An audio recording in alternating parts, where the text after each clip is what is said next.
যাদের হাসবেন্ড প্রতি মাসে মোটা অঙ্কের টাকা উপার্জন করতে পারে না, নিজের স্ত্রীর সব শখ আহ্লাদ পূরণ করতে পারে না, সেই সব মেয়েদেরই একমাত্র উপার্জন করার প্রয়োজন রয়েছে, বাকিদের কোনোই দরকার নেই। তো তোমরা হয়তো ভাবছো কেন হঠাৎ করে এই ধরনের কথাবার্তা বলছি। সবকিছুই বলবো, তার আগে চলো রেডি হয়ে নি। আজ আবার কিছু পার্সেল এসেছে, সেগুলো আনবক্সিং করব। তার সাথে একটা বসন্তের সিম্পল লুক এবং কিছু হেয়ার স্টাইলও শেয়ার করব। আজকের সাজগোজের জন্য আমি যেই শাড়িটা চুজ করেছি সেটা আমি মিশো থেকে নিয়েছিলাম, এবং যে ব্লাউজটার সাথে পরেছি সেটা বাস্টামিকা বুটিক থেকে। প্রত্যেকটা প্রোডাক্টের লিংক আমি কমেন্ট বক্সে শেয়ার করে রাখবো, তোমরা সেখান থেকে দেখে নিও। জানো তো, কিছুদিন আগে আমার নিজের বানানো একটা গয়নার ভিডিও আমি ইনস্টাগ্রামে পোস্ট করেছিলাম। সেখানে একজনা কমেন্ট করেছিল, যার হাজবেন্ডের কিছু করে দেওয়ার মুরদ নেই তাকে তো নিজে উপার্জন করতেই হবে। প্রথমে কথাটা আমার খুব কানে লেগেছিল, খুব খারাপও লাগছিল। পরে ভেবে দেখলাম সবার মানসিকতা তো সমান নয়। যে যেভাবে ছোট থেকে দেখে বড় হয়, তার চিন্তাধারাও ঠিক তেমন ভাবেই গঠন হয়। আমি ছোটবেলা থেকেই আমার মা এবং বাবাকে দুজনকেই একদম ইকুয়াল পরিশ্রম করতে দেখেছি, আর ভালো খারাপ সময় দুজনকেই একদম ইকুয়াল কন্ট্রিবিউট করতে দেখেছি। আর আমার মা ছোট থেকেই আমাকে এই কথাটা শিখিয়েছে, বাবার অথবা হাজবেন্ডের যতই থাকুক না কেন, নিজে উপার্জন করতে শেখো। নিজে যদি 10 টাকা উপার্জন করো, সেটাতে দেখবে তোমার 10 কোটি টাকার সমান। তো কোনো রকম ঝটপট করে রেডি তো হয়ে গেছি, চলো এবারে পার্সেলগুলো আনবক্সিং করা যাক। তারপর বাকি কথা না হয় পরেই হবে। গত দিনের মতো আজকেও 3টে পার্সেল রয়েছে। দুটো রয়েছে মিশো থেকে এবং একটা এসেছিল প্রমোশনের জন্য। এই মাসে পরপর বেশ কয়েকটা ব্র্যান্ড প্রমোশন এসেছিল। এটাই হয়তো লাস্ট প্রমোশন। তারপরে আবার সামনের মাসে বেশ কিছু ব্র্যান্ড প্রমোশন রয়েছে। তবে এই প্রমোশনটার জন্য আমি অনেক দিন থেকে ওয়েট করেছিলাম। প্রায় 3 মাস আগে আমাকে এই প্রমোশনের কথা বলা হয়েছিল। তারপর আর কোনো কারণবশত করা হয়নি। এই অটোমেটিক হেয়ার কালারটার ফিচার্স গুলো কিন্তু দারুণ। ডিটেলসে তোমাদের সাথে পরে শেয়ার করব। তার আগে চলো বাকি দুটো পার্সেল দেখে নিই। দুটো পার্সেলের দুটো রকমের বর্ডার রয়েছে। একটাতে মিরর ওয়ার্ক করা রয়েছে, আর একটা সিম্পল সুতোর কাজ করা।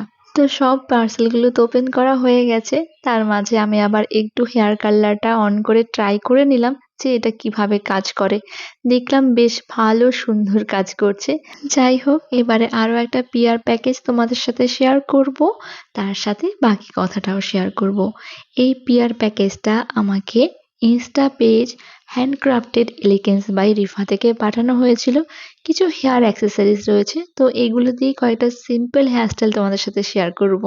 যেমনটা তোমরা জানো, আমার 2 মেয়ে রয়েছে। বড় মেয়ে তো অনেকটাই বড় হয়েছে, এখন ক্লাস 9-এ পড়ে। তার জন্য ওর সাথে যতখানি আমি পারি বন্ধুর মতোই মেশার চেষ্টা করি, যাতে করে ওর জীবনের যে কোনো ছোটখাটো বিষয় কোনো দ্বিধা বোধ ছাড়াই আমার সাথে শেয়ার করতে পারে। তো বেশ কিছুদিন আগে আমার মেয়ের সাথে একটা বিষয় নিয়ে আলোচনা হচ্ছিল যে তুমি ইন ফিউচার কি করতে চাও, কোন লাইনে এগোতে চাও। তো ও তখন আমাকে বলছিল আমাকে কি চাকরি করতেই হবে, আমার কিন্তু চাকরি ভালো লাগে না।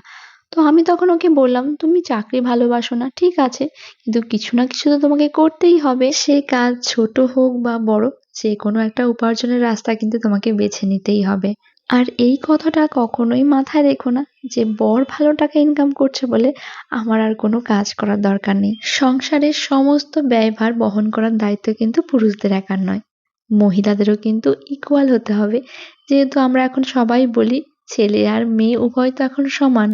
ওকে আরো একটা কথা আমি সাথে বোঝালাম, এই যে ধরো তুমি কাউকে ভালোবেসে বিয়ে করলে, ইন ফিউচার হয়তো তার এমন কিছু হলো তার উপার্জন বন্ধ হয়ে গেল, তখন কি তাকে তুমি ছেড়ে চলে আসবে? তা যেন না হয়। নিজেকে এমন ভাবে তৈরি করো যাতে তুমি উপার্জন করে পুরো সংসারটাকে এবং তাকে সবাইকে সুন্দরভাবে সামলাতে পারো। জানো তো, আমাকে না আমার অনেক কাছের মানুষেরা বলে আমি কেন নন পেড প্রমোশন গুলো করি। এই জন্যই করি, কারণ আমি দেখেছি তাদের মধ্যে চেষ্টা রয়েছে, এবং বেশিরভাগ যাদের আমি নন পেড প্রমোশন গুলো করি তাদের মধ্যে বেশিরভাগ মেয়েরাই বিবাহিত এবং সাথে সংসার ও বাচ্চা সবকিছু সামলে আবার ব্যবসাও সামলাচ্ছে। এই ধরনের মানুষজন না আমাকে ভীষণ ভাবে ইন্সপায়ার করে। তাই যখনই কোনো এইরকম নন পেড প্রমোশনের জন্য কেউ বলে, আমি কখনোই না করতে পারি না। আমার আজকের কথাগুলোর সাথেও হয়তো অনেকেরই মতের অমিল থাকবে, তবে আমার যেটুকু মনে হয়েছে আমি সেটা তোমাদের সাথে ব্যক্ত করেছি। তোমাদের এই বিষয়ে কি মতামত আমাকে অবশ্যই জানিও। তার সাথে ব্লগটা কেমন লাগলো সেটাও জানিও। টাটা।